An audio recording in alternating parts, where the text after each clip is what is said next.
What is popping, guys? Today I am bringing you a POV session of the ever popular praying hands and dove tattoo. However, I did do this in freeliner, so I decided to POV it, and what I'm going to do is I'm going to go through, explain a few bits, hopefully learn some things. So without further ado, let's get right into it. Alright, so quickly getting into it, the machines that I used for this particular tattoo was a Bishop wand shader and a Bishop wand packer.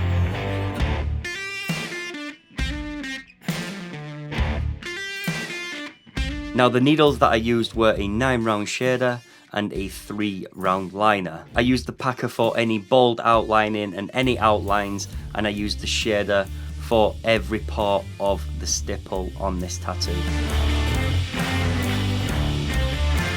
So firstly, I'm starting off with the packer, just getting in that bold outline, but also starting with black so I have something to compare my tones against. Whether it's outline or whether it is black, black for me always goes in first. Now both needles are bug pins 8 gauge and they are also both long tapered.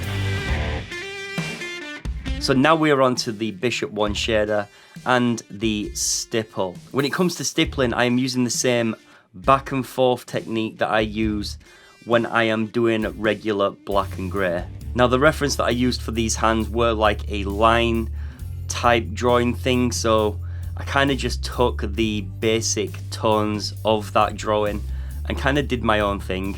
I've done praying hands enough to know, how they pretty much go, but with it being stipple, it does give a unique look to praying hands, which kind of sets them apart from every other praying hand tattoo out there. So I do love doing stipple freeliners for this sort of stuff.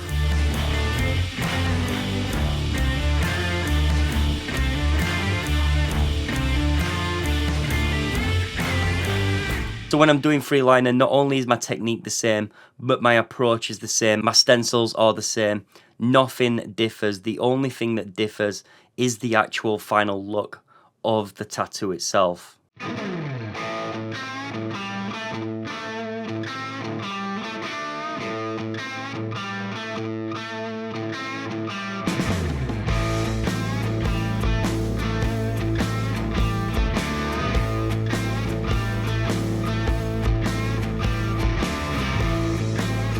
Now I know a lot of you are going to ask about voltage, what voltage I use for stipple. Like I said, the machine I'm using when I am stippling is the wand shader, and the voltage that I was using was 6.5.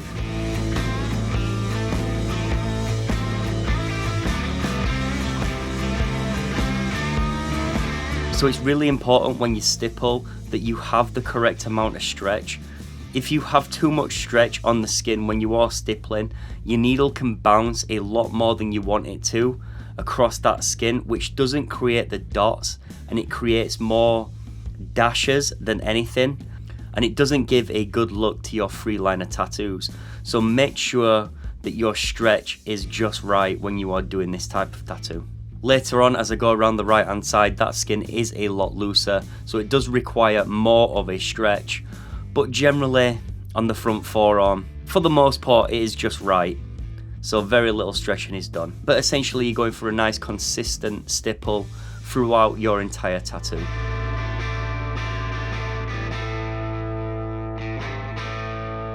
So I just want to talk about this background. This was probably the hardest thing about the tattoo, getting this background consistent throughout the entire background of the piece. When you are doing 3-liner like this and you are filling in such a big area, it's pretty impossible to cover that entire area all in one go. So you have to build up, move on, build up, move on, build up, move on, while keeping it consistent and not going over bits that you've gone over more than any other bits, because you don't want it to be darker in certain areas. It needs to be a consistent tone throughout. So doing this was, it's a very monotonous process, but if you can get it right, it will take your tattoos to the next level for sure. And I'm not going to say that I do get it right. I definitely try to get it right, or try to get it as best as I can on the day, but sometimes this thing's hard, man, and it's hard to do, and you don't always hit it 100% every single time. So if you're finding it yourself that it's hard for you to get a consistent stipple and a consistent tone, don't be too hard on yourself, because it really is a hard thing to do. You're not using a mag that has more of a surface area. You are using a 3-liner to do this thing, and keeping that nice and tight and methodical and consistent, it's crazy hard to do. But essentially, I'm just moving backwards and forwards, left and right, just doing the best that I can to get that consistency in the tone. Just doing a little bit at a time, just working upwards.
Now I just want to point out that the outline around the dove and the hand was double lined and filled in, just to make it a little bit easier and a little bit neater. It is so much better to get a consistent line rather than trying to, fill in the carbon.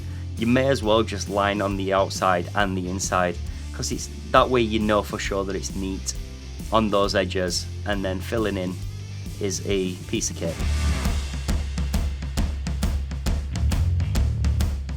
The dove wasn't hard, the whole tattoo wasn't anything special. It's not that it was hard or anything like that, but I hope at least seeing the POV gives you some idea if you want to try doing a 3-liner yourself on real-time speed and real-time technique, and yeah, hopefully, it helps you out.